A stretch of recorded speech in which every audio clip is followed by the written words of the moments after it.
Yo, welcome to another video. Today I want to talk about the update that I think, it just dropped literally today. I'm gonna talk about the additions that they made. I will read through the patch notes and then I will showcase the things that I can showcase on the game, because as you will see on these patch notes, there's new events coming, but not yet. So yeah, let's start. Christmas is coming and the archipelago certainly won't miss it. Update B18 scheduled for release on December 15, which is today. Please note that this changelog is preliminary. I mean, at this point it's not preliminary, so we're gonna keep reading. So, first important date, the 23rd of December. This is where the real grind will start. So, they already had in the game Halloween events. I wasn't there, I wasn't playing when those came in. But let me tell you, all I heard from everyone is, you wanna grind those hard as fuck because they give you a lot of currency that it's extremely good to get, for example, really like first rate cannons that are really expensive to grind through pirate tokens, for example. You will be able to get a lot of those. You will be able to even get some premium lanterns. You will be able to get lots of the premium currencies just through pure grinding. Now, from what I've been told in Halloween, what they did is that you were able to go around and hunt some whales with lots of HP. I mean, fair enough, lots of people said that eventually it ended up being extremely boring, but at the same time it was so profitable that it was worth the grind. We don't know yet if it's gonna be the same or not. Maybe they do like, rather than whales, some like Christmas theme. We don't know it, but expect from the 23rd onwards to, if you can, dedicate lots of time into the game so you can really get a huge boost on your economy. Now, I literally forgot that they actually just said exactly what they were here. Use special ammunition snowballs, so these are already important. You will need this type of ammunition to sink sea elves. So again, it's gonna be kind of same as the whales, but with a reskin, which I think it's fine, because at least the reskin will give those Christmas vibes. These are special NPC non-player ships immune to roller cannon fire. You will find festive gifts and valuable resources in their holds. So rather than whales, they're gonna be roller ships, in theory with the Christmas theme. You will sink them only through snowballs. This is the most important part. We still yet to see how we get snowballs. Maybe you just buy them with gold, or maybe they are more of a locked currency. We don't know yet, but it's gonna be really important. And as you will see, you will get gifts and valuable resources, which is the main goal. Now, something they don't see here, for example, is can I board those ships? Because if I can, maybe I will have to figure out a video where I explain like a good boarding build for certain ships, so you can maximize that load, but that's still things that we don't know. Earn the event currency, seahorses, and exchange it for valuables with overseas traders. Now, from my understanding, this is what seahorses is what they're gonna be doing now. Before it was candy, and that candy is what you were able to trade for example, pirate tokens, premium lanterns, etc. So this is the real deal. Receive rewards for completing the event quest. I think this is really good, and I think this should be added to the game in a daily basis.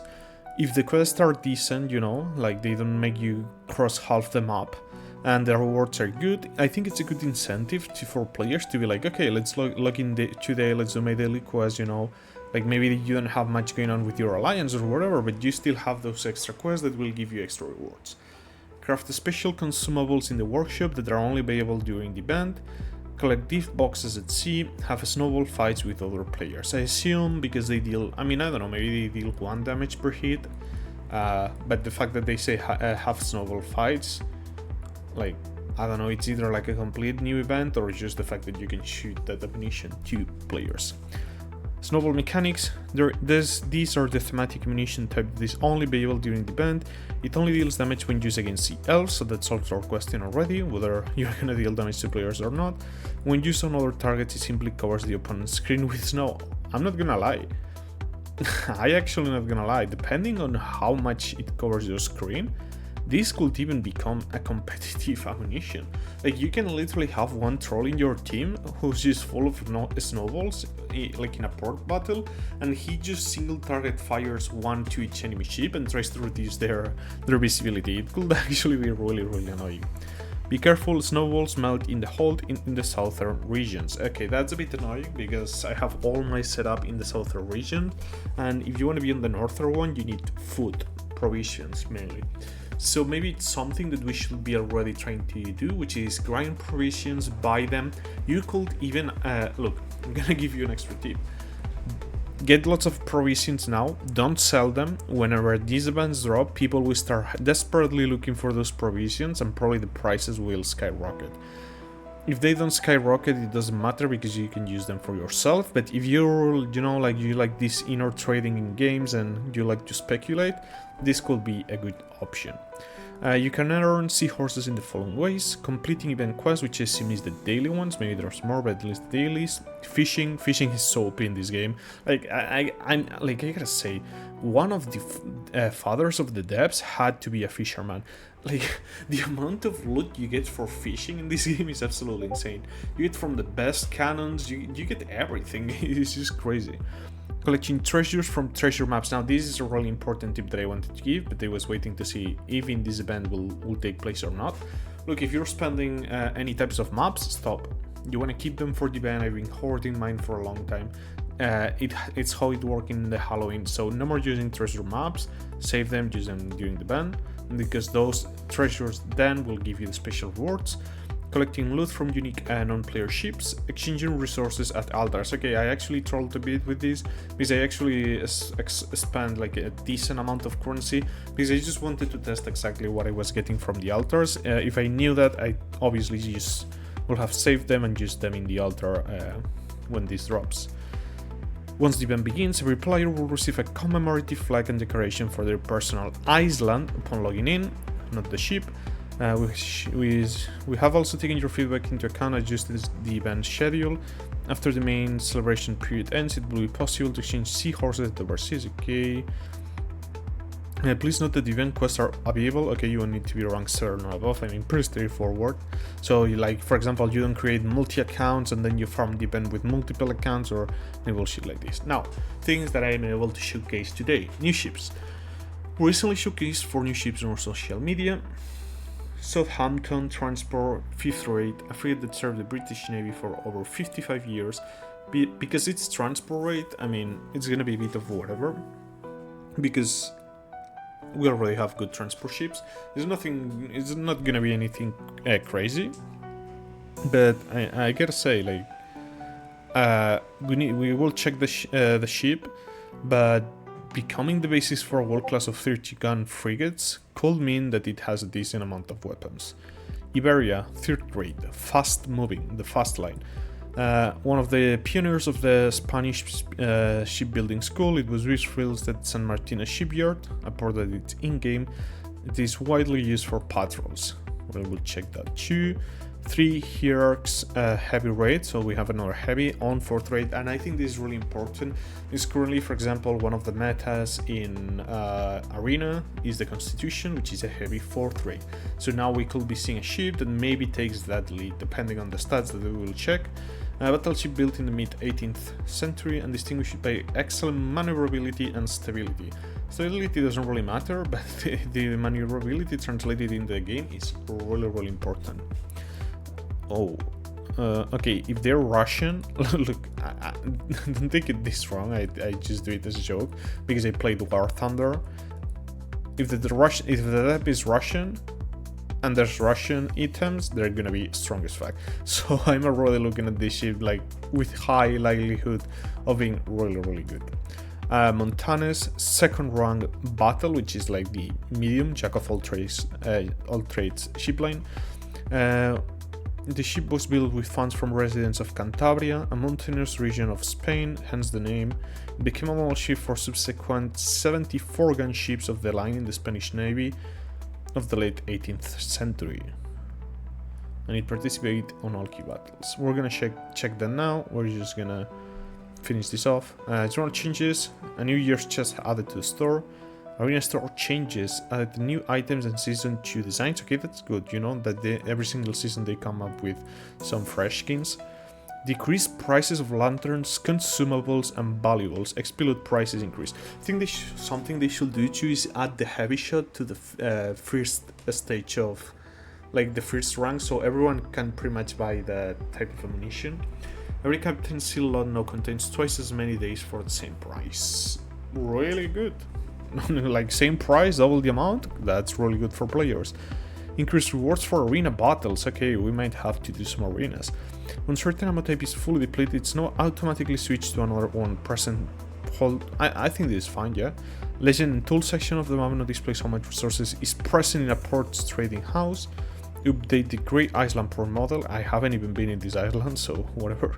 The trade faction cost limit increased from 8 million to 50 million. Installing the best sales on low ranking ship no longer requires voodoo schools. I think this is fine for new players to have that extra speed when they're trying to go across the map and discover stuff.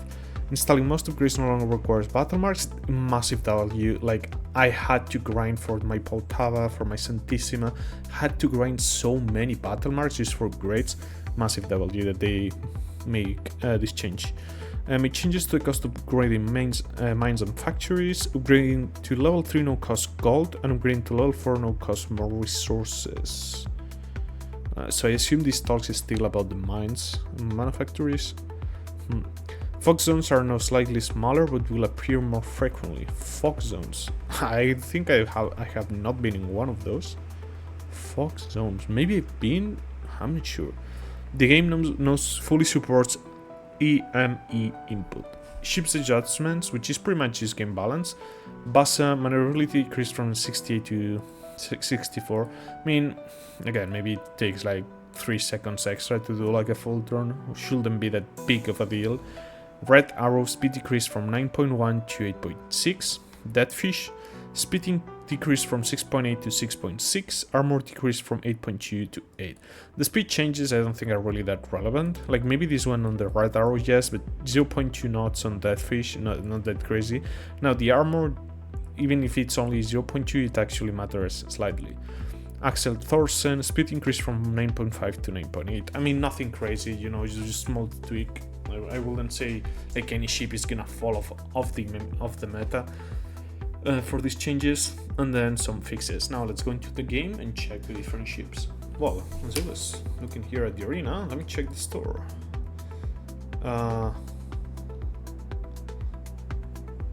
feel there's some, yeah, like I'm pretty sure the experience before it was the first thing, and now you can buy those two things. Lots of new skins. Oh, Iberia. Okay, the new ship skins. Seems like Postolov, Hurricane, Azov. Legendary flags plus 7 days. So they did add some new stuff. Lanterns are still the same, which are individual ones. And here we can see some new flags, blueprints, heavy shots. I think these should be on this rank. I have 700 currency. I don't know why I have so much. No, maybe I try to push this rating and I try to get some heavy shots. I want to test that ammo. But yeah, let's go to the ships. Shipyard. Okay, I gotta say, all the new ships are not added into any of the current existing lines. They are added as premium ships here. So here's the thing. I think this is fine, as long as when you have enough ships, for example, you have enough new heavies, then you add them into another line of heavies. Why? What you're doing here is you're allowing players to pay a premium on having the ship faster, and eventually giving even those free-to-play players the possibility to get those new ships. Because currently, I mean, what's the cost? Cannot be built or bought. Okay, we don't really know. But yeah, that's my point, you know, like you start adding here, you get like 5, you start releasing by tiers, and then you get, for example, heavy. It doesn't even need to be every single ship, you know, like you can start, for example, from tier 4, you create a subline here that goes up to tier 2, maybe it doesn't need to have a new tier 1. But I think that will be cool rather than just always keeping them in the premium category. So here we have the 3 heroics, heavy, 4th rate. The most like the issue with the comparison is, so again, we can see that Consti has more HP, speed slightly faster, maneuverability expect faster one, yes, armor versus. It's interesting. What about weapons though? What about weapons? 148 crew. What about weapons? So it seems to have 2 more weapons, which shouldn't be really that much of a diff. I don't know. I think Consti still has it, because although as you can see it has 4 more points in durability, maneuverability. Maneuverability is really good, but the thing is armor, like you're not gonna be able to angle with 100% of the times. And those times that you will not be able, armor is gonna do a huge work for you, even if it's only 0.4. It's 0.4 damage reduction per ammo that's hitting you. Plus you have higher HP, speed pretty equal. So you have like a faster Consti, but with the extra less tankiness, and you really want that extra tankiness in arena. So I think Consti for now will still be the meta. Let's check Iberia. Fast moving, 3rd rate. So you can see 2.220 HP, 3.1 armor, which is really low. Speed is decent. Maneuverability is really good. 92 is really good for a 3rd rate, even in the fast one. 52 cannons total, 140 crew. I guess we can compare it to my Poltava. So a bit more HP, lower speed, slightly less maneuverability, but 3 points I don't think it's that huge of a difference. Slightly more armor, 8 more crew, and where's the weapon? So pretty much 1 more weapon per broadside. See, the thing is, they're pretty similar. Like Iberia is gonna give you slightly, like extremely slightly more tankiness for slightly more maneuverability. I honestly think that maybe should try to make the ships more like, you know, like if you want to make a fast a ship in the fast line but that has some extra tankiness, maybe rather than 3.1, which is extremely like small of a difference, maybe make it 3.5 but make, for example, the speed at 8.8, you know, so it's like here, like it's a bit more on the middle. I don't know, I feel they're really similar. Last ship, Montanes. So this is 2nd rate on the battle, almost 3k HP, which is really good. So